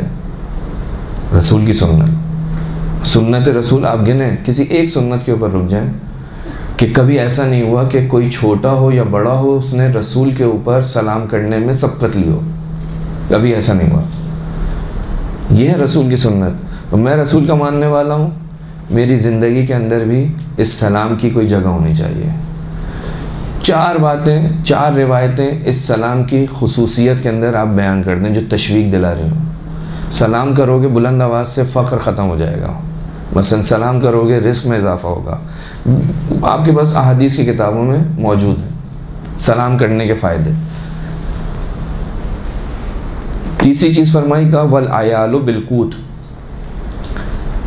हर रोज़ जो मुझे एक चीज़ जो मेरे सामने आती है वो क्या है, घर वालों का नान नफ़का, कूत, उनका खाना पीना किसकी ज़िम्मेदारी है, मेरी। हर रोज़ जब मैं सुबह उठता हूँ तो मेरी ज़िम्मेदारी है कि मैं अपने घर वालों के लिए रिस्क के लिए कुछ करूँ, भाग दौड़ करूँ, ये मेरी ज़िम्मेदारी है। यानी बीवी का नान नफ़का शौहर की ज़िम्मेदारी है, ये उसकी आयाल में से। बच्चों की ज़िम्मेदारी बाप के ऊपर है, तो बाप की ज़िम्मेदारी के ऊपर आप 2 जुमले बोलें, आगे बढ़ें। वल शैतानो वन नफ्सो बिशहवा, नफ्स जो है वो मुझे बुरे कामों की तरफ जो है वो पुकारता है, तलब करता है। अब शैतान पे भी गुफ्तगू हो सकती है, नफ्स पे भी हो सकती है, शहवत पे भी हो सकती है, लेकिन आप अपना एक पहले से एक टारगेट बनाएं कि मैंने किस चीज़ के ऊपर बोलना है, उसको बोलें और आगे। वह शैतानो बिल मासिया, हर रोज़ जब इंसान सुबह उठता है तो एक जो उसका सामना होता है वो शैतान से होता है, इब्लीस से होता है। यानी जब से हमारी आंखें खुलती हैं उस वक्त से लेकर जब तक ये बंद नहीं हो जाती, शैतान मुसलसल हमले करता है। इमाम फरमा रहे हैं कि शैतान का मुझे घेरे हुए है, अब मुझे शैतान के चुंगल से निकलना है, शैतान से बचना है। वो कहाँ लेकर जाता है, वो लेकर जाता है गुनाह की तरफ, और आपने गुनाह से दूरी करनी है। आपने अपने नफ्स की नहीं सुननी, अपनी फितरत की सुननी है। फितरत आपको लेकर जाती है खुदा की तरफ, और नफ्स लेकर जा रहा होता है मासियत की तरफ, गुनाह की तरफ। छठी चीज़ जो इमाम ने फरमाई का वल हाफिज़ान बिसिद्क़िल अमल,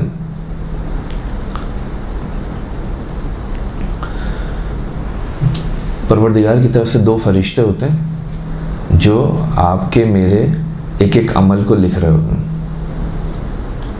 जैसे आप कहते हैं कि वो एक सीधे हाथ पे, एक सीधे कंधे पे, एक उल्टे कंधे पे 2 फरिश्ते बैठे हैं और एक एक चीज़ को लिख रहे हैं। वल मलकुल मौत बिर्रूह, रोज़ाना मलकुल मौत जो है वो मैं उसका सामना करता हूँ, किसी भी वक्त आ सकता है, मुझे तो नहीं पता।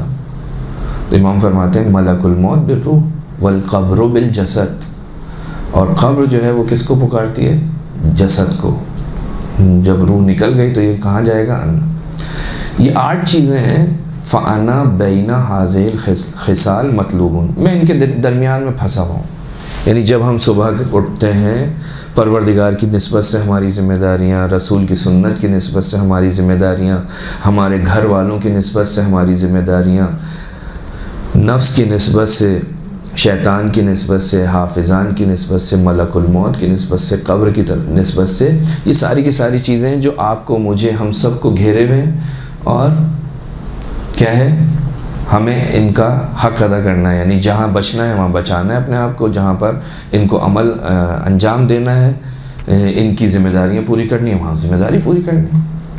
अब ये एक हदीस है, इसके अंदर इमाम ने 8 चीज़ें बताई कि ये 8 चीज़ें हैं जो मुझे घेरे हुए हैं। अब इसके अंदर आपको करना है, सेटिंग आपने करनी है। इसमें कहीं अखलाक रखें, कहीं अहकाम रखें, कहीं पर अकायद रखें। हुब्ब अहले बैत, रिवायत आई, मन रज़क़हुल्लाह हुब्बल अइम्मत मिन अहले बैती फ़क़द असाबा खैर दुनिया वल आखिरा। जिसको परवरदिगार आलम रिस्क के तौर पर, अब ये रिस्क हम समझते हैं, हम उर्दू ज़बान रिस्क को समझते हैं, क्योंकि रिस्क जो है हमारे अपनी ज़बान के अंदर बोला जाता है। सबको पता है रिस्क क्या है। बच्चों को माँ बाप कह रहे होते हैं कि बेटा रिस्क को ज़ाया नहीं करते, उसने बचपन से सुना है रिस्क। अब यहाँ पे हदीस में है कि जिसको अल्लाह रिस्क देता है, तो अल्लाह ही सबको रिस्क देता है, लेकिन अल्लाह के रिस्क जो है वो हमारे जहन में रिस्क क्या आता है, वही जो हमारे दस्तरखान पे आता है। थोड़ी सी और हम अपने जहन को चलाते हैं कि ये पैसा रिस्क है, औलाद रिस्क है। रसूल क्या कह रहे हैं, अहले बैत की मोहब्बत रिस्क है। मन रज़क़हुल्लाह, जिसको अल्लाह रिस्क के तौर पर दे, क्या दे, हुब्बल अइम्मत मिन अहले बैती, मेरे अहले बैत की मोहब्बत, इमामों की मोहब्बत, जिसको रिस्क के तौर पर दे।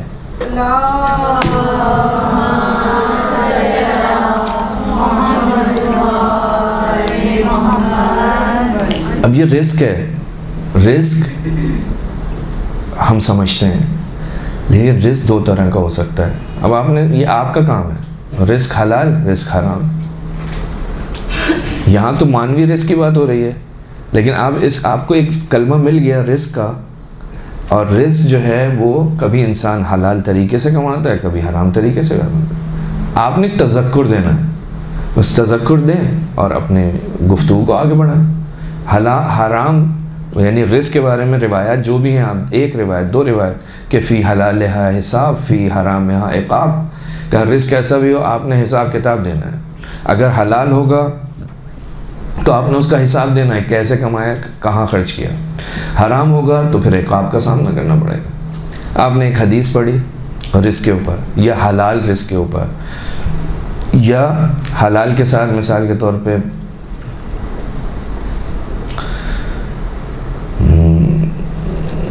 रिस्क हलाल हराम।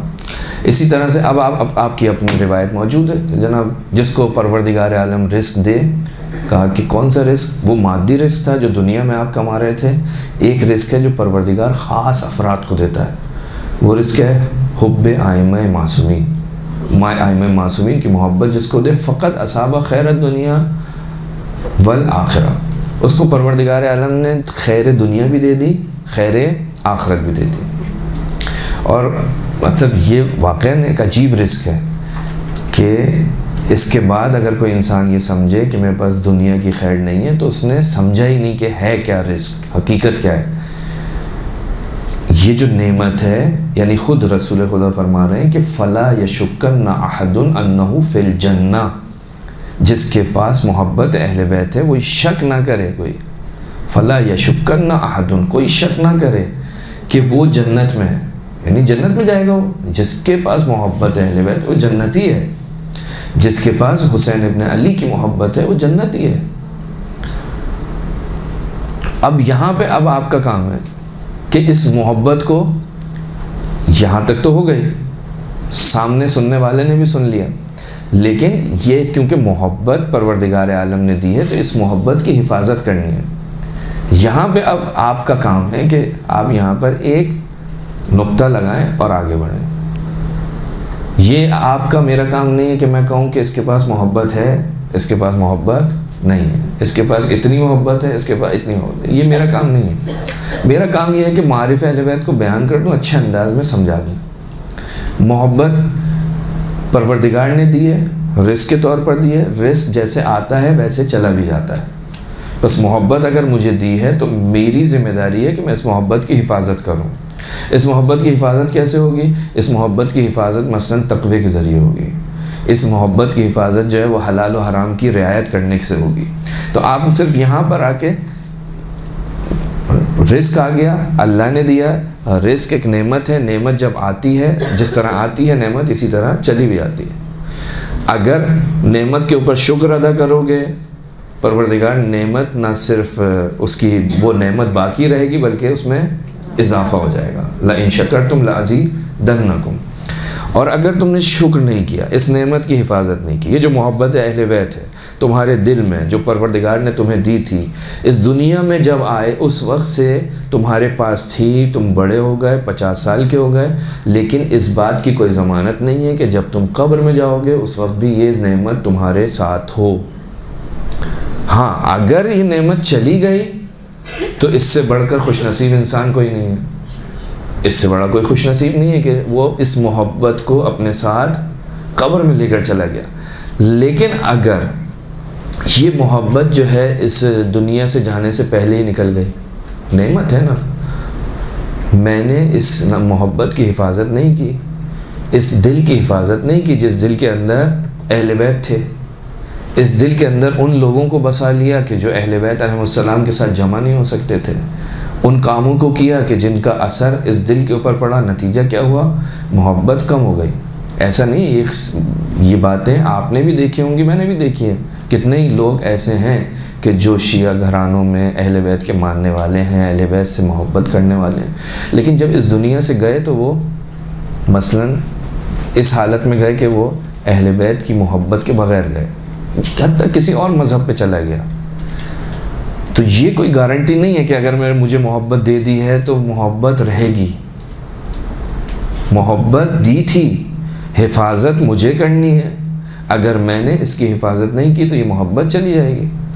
तो यहाँ पर अगर परवरदिगार मसलन रसूलुल्लाह ये कह रहे हैं कि मन रज़क़हुल्लाह हुब्बल अइम्मत मिन अहले बैती, जिसको रिज़्क़ के तौर पर अल्लाह मोहब्बत अहले बैत देता है मेरे, तो ये यहाँ पर आपने इस चीज़ को फोकस करना है। कहीं ऐसा नहीं हो कि ये सोचे कि भाई जी मोहब्बत है मेरे पास, ख़त्म। जन्नत में जाओगे अगर ये मोहब्बत को लेकर तुम कब्र तक पहुँच गए। अगर कब्र से पहले ये चली गई तो क्या होगा?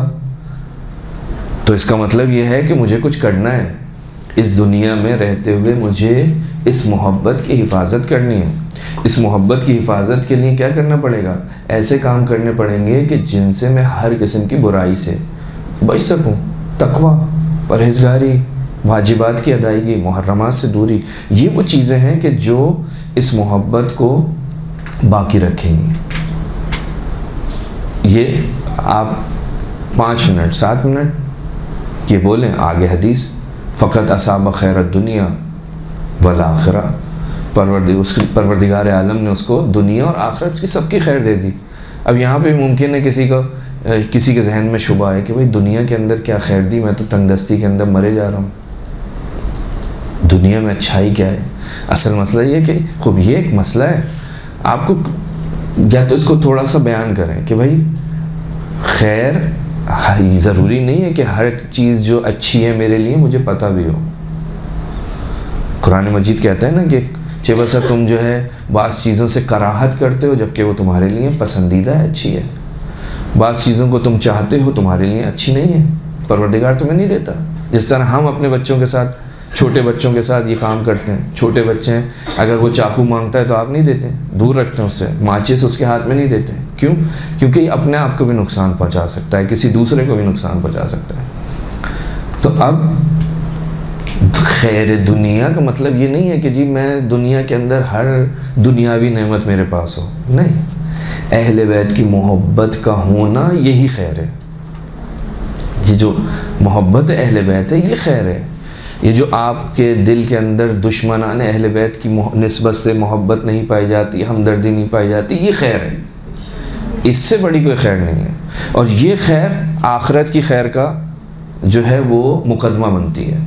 इस दुनिया के अंदर ये आपके पास आ गए, आखिरत के अंदर आप जो है वो कामयाब हैं। तो जो दुनिया में कामयाब होगा वो आखिरत में भी कामयाब है ही है, यानी इस एतबार से, हकीकी एतबार से। वरना मुमकिन है कोई कहे कामयाब तो वो है जिसके पास गाड़ी है, जिसके पास घर है, जिसके पास औलाद है। नहीं, ये कामयाबी नहीं है। कामयाबी हकीकत में आखिरत में कामयाब होना है। तो मानवी एतबार से अगर देखा जाए तो जो रसूल फरमा रहे हैं दुनिया की खैर, दुनिया की खैर है। अहले बैत की मोहब्बत से बेहतर खैर कोई हो ही नहीं सकती। ये वो खैर है कि जो आखिरत के अंदर इंसान की ज़िंदगी को बदल देगी। ये है इमाम हुसैन की मोहब्बत जो परवरदिगार आलम ने दी है। देखें ख़ास, यानी रिवायत है कि मन अरादल्लाह बिहिल खैर, परवरदिगार आलम जिसको खैर देना चाहता है ना, उसके दिल के अंदर मोहब्बत हुसैन को डाल देता है। सल्लल्लाहु।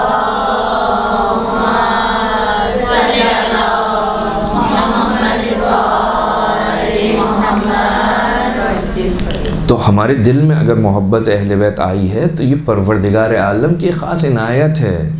इमाम हुसैन अलैहिस्सलाम की मोहब्बत अगर हमारे दिल में आई है तो ख़ास इनायत है, दूसरों के दिलों में नहीं है। यानी परवरदिगार आलम ने दूसरों को बहुत सारी ऐसी चीज़ें दी हैं जिनको हम समझते हैं खैर है, लेकिन वो उन चीज़ों के ज़रिए से अल्लाह से मज़ीद दूर हो रहा है।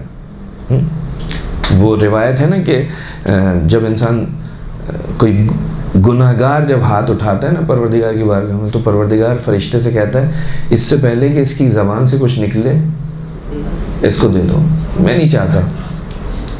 यानी परवरदिगार उसको पसंद ही नहीं करता, कहते इससे पहले कि इसकी ज़बान पे कुछ लफ्ज़ आए इसको दे दो, मैं इसकी आवाज़ भी नहीं चाहता। यहाँ पर परवरदिगार क्या कह रहा है, जिसकी निस्बत खैर करना चाहता है उसके दिल के अंदर मोहब्बत इमाम हुसैन को डालता है, और जिसकी निस्बत सू करना चाहता है, बुरा करना चाहता है, उसको क्या करता है, उसको दो चीज़ों की निस्बत परवरदिगार क़ज़फ़ा फ़ी क़ल्बिही बुग़्ज़ुल हुसैन, बुग़्ज़ुल हुसैन और बुग़्ज़ ज़ियारत हुसैन। इमाम हुसैन से बुग़्ज़, इमाम हुसैन की ज़ियारत से बुग़्ज़। यानी अगर किसी के दिल में इमाम हुसैन की मोहब्बत नहीं है, अगर कोई इमाम हुसैन की ज़ियारत से की निस्बत से बुग़्ज़ रखता है, ये परवरदिगार आलम ने उसको इस जगह पर, यानी उसकी इतनी पस्ती में। तो आपके दिलों के अंदर अगर मोहब्बत है तो इससे बड़ी कोई खैर है ही नहीं, अगर अहले बैत की मोहब्बत है। तो वहाँ रसूल ने कहा कि जिसको परवरदिगार ने रिज़्क़ के तौर पर मेरे आइम्मा मासूमीन की मोहब्बत दी है, उसको दुनिया की खैर, उसके पास आखिरत की भी खैर। तो आप खैर पर हैं। फ़ला यशुक्कन्ना अहदुन, कोई उसके बारे में शक नहीं करे कि वो जन्नत में है। वो जन्नत में अभी भी जन्नत है, जहाँ अहले बैत हैं वहाँ जन्नत है। ये है जन्नत। जन्नत क्या है, वहाँ जाकर भी जो है वो जन्नत के अंदर कोई अहले बैत से दूर हो तो वो जन्नत के बारे में अब क्या कहा जाए। जन्नत यानी अहले बैत, जन्नत यानी इमाम हुसैन। आशूर पे जो शब आशूर के जो वाक़यात हैं मिलते हैं ना, इमाम हुसैन ने कहा कि भाई वो जन्नत की मैं ज़मानत देता हूँ, या बाज़ लोगों को दिखाया, कहा कि हमारी जन्नत ये इमाम हुसैन के पाँवों में, यानी हुसैन के पास जन्नत है, हम कहीं और कैसे चले जाएं। इमाम हुसैन ने कहा चले जाओ, नहीं, जन्नत हुसैन है, मोहब्बत अहले बैत यही जन्नत है। तो आप जो है यहाँ से कहाँ से हम कहाँ पहुँच गए। तो वहाँ पे आपने अखलाकी तज़क्कुर भी दे दिया, कहीं पे कोई अकीदे का मसला था उसको बयान कर दिया, कहीं कोई फ़िक़ही मसला है तो आप उसको वहाँ पर बयान कर सकते हैं। लेकिन डायरेक्ट करना ये थोड़ा सा मुश्किल है। अगर आप डायरेक्ट करेंगे या मुकम्मल मौजू आपका जो है वो फ़िक़्ह पे होगा, आम नॉर्मल मजालिस के अंदर, घरों की मजालिस के अंदर ख़ास तौर पे, वो थोड़ा सा आउट हो जाता है। उसमें मुख्तलिफ़ किस्म के लोग होते हैं, मुख्तलिफ़ सोच रखने वाले, हर कोई जो है वो बहरामंद नहीं हो पाता। लेकिन अगर आपकी मजलिस जो है वो इस तरह से हो कि उसके अंदर इस तरह के दूसरे नुकात भी हों, तो हर इंसान कुछ ना कुछ उससे लेकर उठेगा। कुछ उसकी अपनी पसंदीदा चीज़ें होंगी और कुछ ऐसी चीज़ें होंगी जो आपने उसके जहन में डाल दी हैं, वो सोचे समझे गौर व फिक्र करे। तो ये है, बस आपने जो भी आयत हो, जो भी रिवायत हो, उसके ऊपर इस तरह से काम करें कि उसमें से कोई नुक्ता मिल जाता है, कोई ऐसी चीज़ जो आपको किसी अखलाकी या किसी अकीदती या किसी फ़िक़ही मसले की तरफ लेकर जा रहे हैं, तो आप उसमें जाएं और उसके ऊपर गुफ्तगू करें और अपनी बात को मारिफ़ अहले बैत को, क्योंकि ये मारिफ़ अहले बैत से बाहर नहीं है। जो मैंने इब्तिदा में बात की थी, ये सब मारिफ़ अहले बैत हैं, अखलाक अहले बैत। मुझे कोई अरस्तु का अखलाक नहीं पहुँचाना, मुझे इमाम सज्जाद का अखलाक पहुँचाना है, रसूल का अखलाक पहुँचाना है। मुझे जो है वो फ़िक़्ह जो है वो इमाम सादिक़ की बतानी है, मुझे जो है अक़ाइद वो अकायद बयान करना है जो हमारे पास आइमा मासूमीन से आए, वो बयान करना है। तो ये भी वही अहयाए अम्र अहले बैत है जो हमने शुरू में बात की थी कि अम्र अहले बैत का ज़िंदा करना, यानी हमारे बारे में, हमारे उलूम के बारे में गुफ्तगू करना, उन्हें सीखना, उन्हें सिखाना। अगर कोई ये काम कर लेता है तो रहमत परवरदिगार की दुआ मासूम इमाम उसके लिए कर रहा है। 5वें इमाम भी कर रहे हैं, 7वें इमाम भी कर रहे हैं, 8वें इमाम भी कर रहे हैं, 6ठे इमाम भी कर रहे हैं। तो इंसान अगर ये सोचे कि जनाब अगर मुझे दुआ चाहिए इमाम अली की, अगर दुआ चाहिए इमाम बाकिर की, अगर दुआ चाहिए इमाम सादिक की, अगर दुआ चाहिए इमाम रिज़ा की, तो मैं इसी नहज के ऊपर, इसी रास्ते के ऊपर चलूँ और ये काम करूँ, अहले बैत के मारिफ बयान करूँ। मुझे क्या ज़रूरत है अपने आप को थकाने की कि मैं अपने पास से कोई इधर उधर से लोगों की बातों को जमा करके पहुँचाऊँ। सबसे बेहतरीन रास्ता कुरान और अहले बैत, कुरान के साथ अहले बैत की रिवायत और उनके जो सीरत है, उनकी जो वाक़यात हैं, उनको ज़मीमा करें, उनको बयान करें।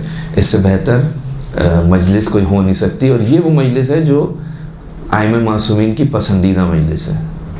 अगर कोई कहे कि पसंदीदा मजलिस, तो ये पसंदीदा मजलिस है जिसमें इब्तिदा से इंतहा तक कुरान हो या अहले बैत हो।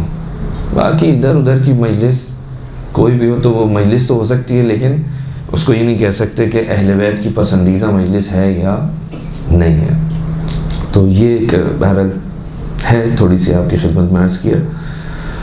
कोशिश करें इंशाअल्लाह परवरदिगार जो है वो आपको इस तरीके से काम करने की हम सबको तौफीक अता फरमाए। अगर कोई सवाल है तो मैं आपकी खिदमत में। जैसे कि आपने कहा कि इमाम हुसैन की मोहब्बत डाल देता है दिल में, तो हमें बहुत ज़्यादा लोगों को जैसे उम्मीद भी नहीं दिलानी चाहिए कि लोग बस इसी बात पे खुश हो जाएं। हमें ये कहना चाहिए कि अमल भी करना चाहिए। यही तो मैंने आपको कहा कि आपने मोहब्बत रिवायत पढ़ दी। अब आपने यहाँ पर एक, चूँकि आपको मालूम है कि बाज़ जगहों पर लोग जो हैं सुइस्तिफ़ादा करते हैं, आपने कहा कि नहीं, हाँ मोहब्बत बड़ी चीज़ है। जिसके पास मोहब्बत है परवरदिगार ने उसको सब कुछ दे दिया, जन्नत में जाएगा। लेकिन ये मोहब्बत कब्र तक तो जाए, कब्र तक तो जाए। जन्नत में जाने से पहले कब्र में जाना है। अगर कब्र में गया और मोहब्बत नहीं हुई तो कब्र में जाना चाहिए। बस कब्र में जाने के लिए ज़रूरी है कि इसकी हिफाजत की जाए। हिफाजत कैसे होगी? ये अमल करेगा, ये अमल करेगा। तो आपने उसको उधर से उसको मुतवज्जे किया कि देखो ये सबसे अहम चीज़ है, लेकिन ये तुम्हारी ज़िम्मेदारी है। नेमत थी ना परवरदिगार की, तो अब ये तुम्हारी ज़िम्मेदारी है कि इसकी हिफाजत करो ताकि ये तुम्हारे साथ रहे और तुम्हारी कब्र में जाए। क्योंकि आम तौर पे ऐसे ही होता है कि हम एक बात करते हैं लेकिन उसकी दूसरी, उसके साइड की चीज़ें हम बयान नहीं करते। नतीजा ये है कि अगर नया बच्चा है सुनने वाला तो यही कहेगा यही है, हाँ यही है, हकीकत में यही है। लेकिन इसकी आफतें भी तो है ना, इसको बचाना भी तो है ना। नहीं बचाएंगे तो मुश्किल में मुब्तला हो जाएंगे। ऐसे और किसी को कोई जी? अभी आपने जिक्र किया कि जो खैर है वो हुसैन की मोहब्बत है। अब बस आगे बढ़ते हैं। अय्या ला खैरी लायत अली भी खैर है। क्या खैर है? लायत अली की अली बिल्कुल खैर है, तो मेन चीज़ है। उससे बड़ी खैर और क्या होगी? विलायत अमीरुल मोमिनीन। अलबत्ता देखें, किसी चीज़ की भी तफसीर करने से पहले आपके पास कुछ होना चाहिए। यानी जब मैं किसी को किसी चीज़ के साथ जोड़ रहा हूँ और फिर एक नतीजा ले रहा हूँ, ख़तीब खिताबत में करता है। उधर कहा कि हय्या अला खैरिल अमल, उधर उसने कहा कि अली की विलायत जो है उससे बढ़ के खैर क्या होगी, बस अली की विलायत की तरफ आ जाओ। तो ये जोड़ने से पहले इंसान उसके जो लवाज़मात हैं उनकी तरफ मुतवज्जे हो कि भाई हय्या अला खैरिल अमल जो है वो कहाँ पे कह रहा था, इसको इसने नतीजा कहाँ पे लिया है। उधर बुलाया जा रहा था नमाज के लिए, इधर उसने बुलाया है कहाँ पे, मजलिस के लिए, मिसाल के तौर पे। तो ये सब चीज़ें पहले उस देखे कि इससे मुराद क्या है। अगर कोई आपके पास मुस्तनद रिवायत है, भाई इमाम ने कहा कि हय्या अला खैरिल अमल, हय्या अला खैरिल अमल अज़ान के अंदर कहा जा रहा है। चौथे इमाम ने इसको बाकायदा, चौथे इमाम से पहले जो है ये अजान के अंदर तर्क हो रहा था, इमाम ने इसको दोबारा ज़िंदा किया है। आहया चौथे इमाम ने जो मुख्तलिफ़ काम किए उसके अंदर एक जुमला ये भी है। तो वो कहाँ पे था? वो अजान के अंदर था, नमाज की तरफ आओ। वो और बात कि नमाज जो है वो अली की विलायत या अली की मोहब्बत के बगैर नमाज जो है वो कोई हैसियत नहीं है, उसकी काबिल कबूल नहीं है। लेकिन ऐसा नहीं हो ना कि इस कलमे से जो है वो क्या हो रहा है, वो डाइवर्ट हो रहा हो बजाय मस्जिद से मतलब किसी और तरफ। इसमें तो कोई शक नहीं है कि ये खैर है, ये फला है, इन्हीं के अंदर है सब कुछ। लेकिन वही अली जो है वो नमाज़ पढ़ने भी तो जाता है। तो जब इस तरह की कोई बात हो तो उसके लवाजमात, उसके जो साइड इफ़ेक्ट हैं या जो भी किसी के जहन में कोई शुबा आ सकता है, तो उसकी तरफ ख़तीब को पहले मुतवज्जह होना चाहिए, गौर करना चाहिए कि मैं ये बोलूँगा तो सामने वाले इससे क्या समझने वाला है। अगर उसने इधर उधर का समझा तो उसको पहले ही मरहले में वो क्लियर कर दे कि भाई ये, ताकि ऐसा ना हो वो यहाँ से मेरी मजलिस से एक अपने जहन के अंदर एक शुबा लेकर चला जाए और फिर वो उसके ऊपर सारी ज़िंदगी जो है वो अमल करता रहे और एक मसलन गलत रास्ते पर निकल जाए।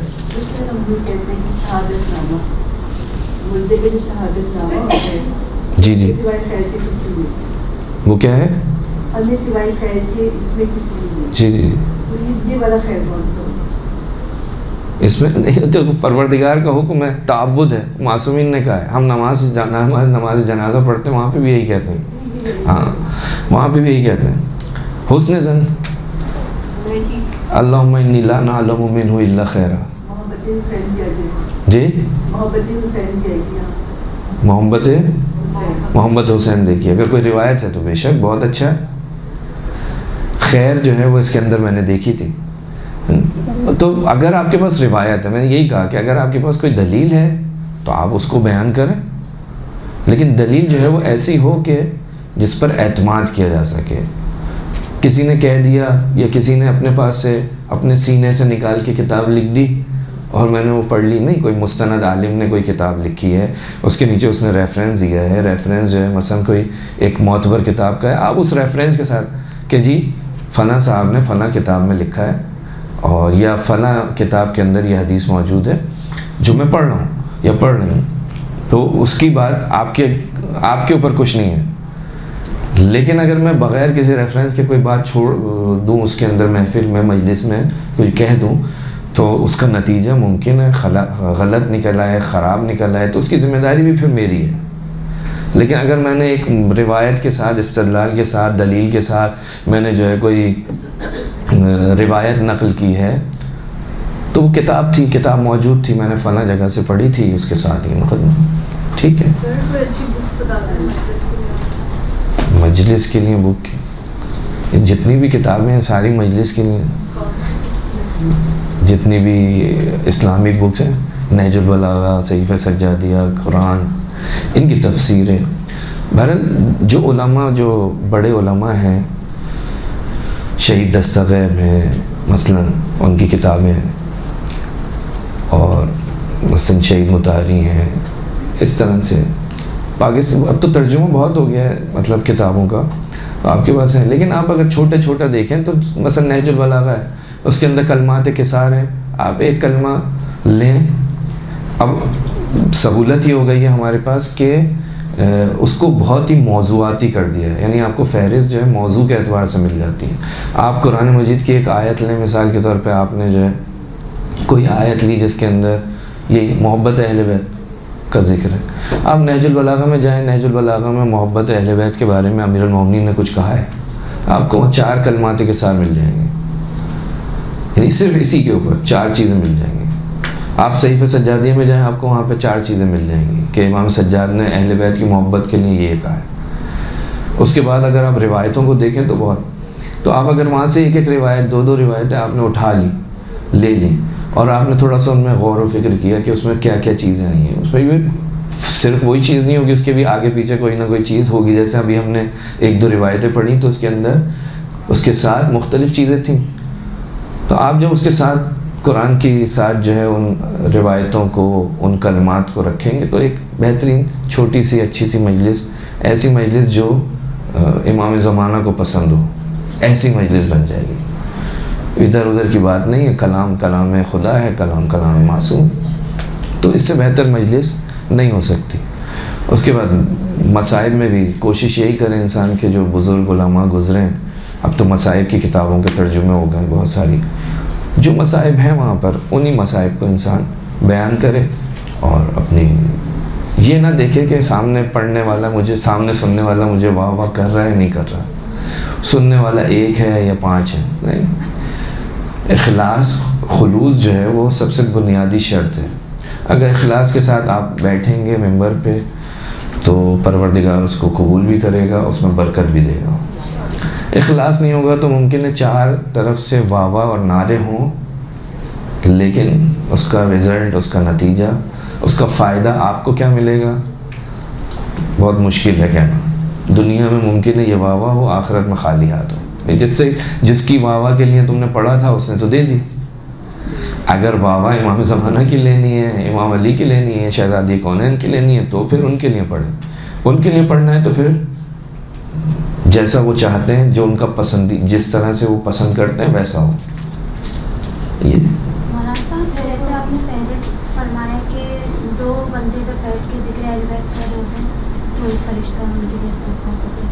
तो जैसे अब हम अकेले घर में रह रहे हैं तो हमारे पास कोई है नहीं जिससे हम जिक्र करें, तो आया कि हमारा दिल चाह रहे तो हम उनकी फजीलत अगर लिखना शुरू करते हैं उसमें भी वही नहीं, वो तो आप खाली दोहराएंगे तो भी उसमें सवाब मिलेगा।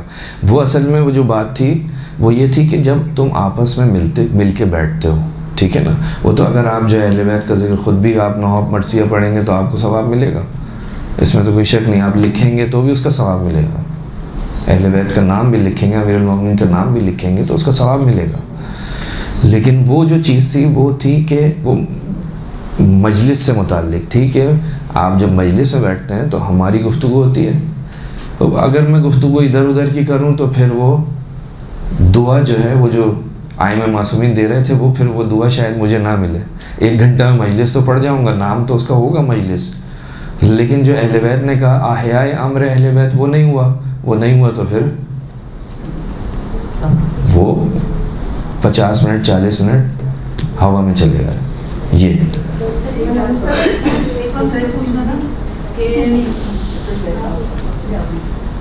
मैं पूछना चाह रही थी,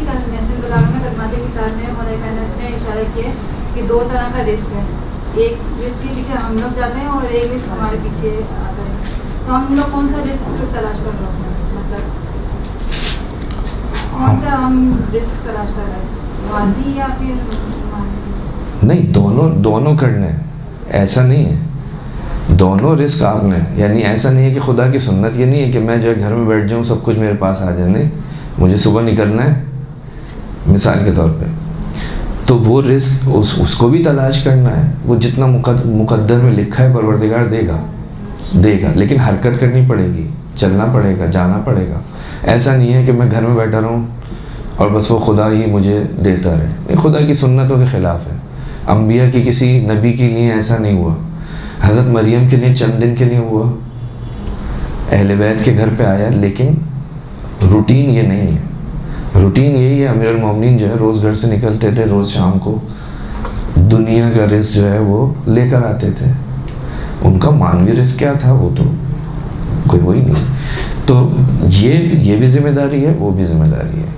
उसको जो परवरदिगार ने दिया है उसकी हिफाजत करनी है, उसका सही तरह से इस्तेमाल करना है, और दुनिया के रिस्क को बिलाखिर हासिल करना है, उसके लिए जद्दोजहद करनी है। ऐसा नहीं है कि घर में बैठ के हम समझें कि बस हम वो मानवीय रिस्क नहीं। आइम मासूमीन या अम्बिया के पास था ना मानवीय रिस्क, लेकिन वो सारे के सारे, कोई बकरियां चला रहा है, कोई कपड़े सी रहा है, कोई कुछ कर रहा है, करते थे।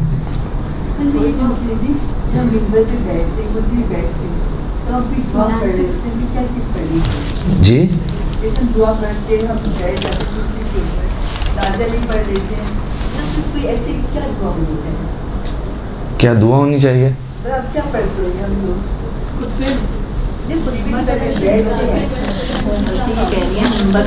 से पहले जो कुर्सी वो हाथ लगा के कोई दुआ पढ़ते हैं, कोई बिस्मिल्लाह पढ़ता है, कोई अल्लाह से मदद मांगता है। सबसे एक एहतराम है, ज़्यादा एहतराम है।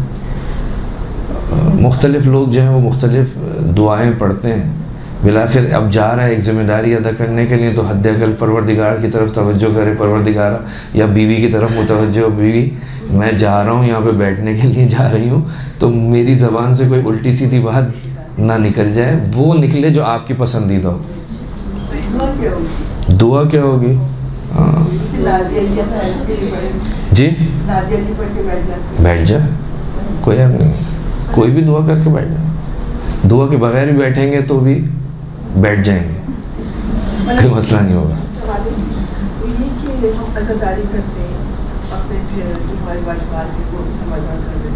अपनी ये कोशिश है कि कोई ऐसी बात ना हो जिससे रब नाराज़ हो, इसके बावजूद भी बाज़ ऐसा होता है दिल घबराते हैं, अजीब सी कैफियत होती है, तो क्यों?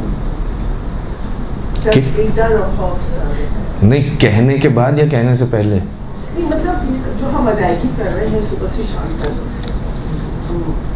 खुदा की भी वाजिबात है वो भी अदा करने की कोशिश कर रहे हैं, अपनी आज़ादारी भी कर रहे हैं, फिर भी एक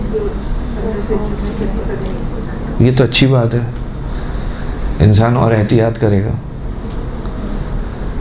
मकसद ये कि कोई वो नहीं है, परवरदिगार आलम से दुआ करनी चाहिए सुकून के लिए, इत्मीनान के लिए, लेकिन जब इंसान के दिल में खौफ होता है तो इंसान और ज़्यादा एहतियात करता है, देखता है कि वो है। बहरहाल ये जो जैसे मिंबर पे बैठ के जो है वो अक्सर उलमा जो है वो आयत पढ़ते हैं हज़रत मूसा हज़रत हारून वाली, रब्बि इश्रह ली सदरी व यस्सिर ली अमरी वाहलुल उक़दतम मिन लिसानी व यफ़क़हू क़ौली। ये क्या है? बस ये दुआ है इसी तरह से मिंबर पर बैठने के बाद कि ये लुकनत ख़त्म हो जाए और सुकून से वो हो। तो ये इत्मीनान बहरहाल एक बहुत बड़ी नेमत है, लेकिन वो आपको जो हो रहा होता है उसकी क्या कैफियत है उसके ऊपर तो मतलब बैठ के बात करना पड़ेगी, देखना पड़ेगा कि किस वजह से होता है या कैसी कैफियत होती है। लेकिन ये कि कोई इसमें उसके बाद खौफ सा कि अल्लाह को कबूल कर ले, बस ये तो उम्मीद है ना, बस ये तो अच्छी चीज़ है कि भाई परवरदिगार मैंने अपनी ज़िम्मेदारी कर ली, तू कबूल कर लेना।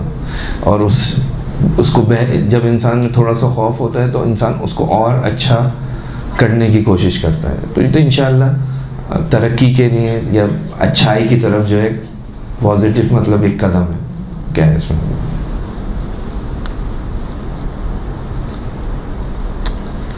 परवरदिगार बिहक़ मोहम्मद व आले मोहम्मद हम सबको उलूम अहले बैत सीखने और सिखाने की तौफ़ीक़ अता फ़रमाए। व आखिर दावाना अनिल हम्दुलिल्लाहि।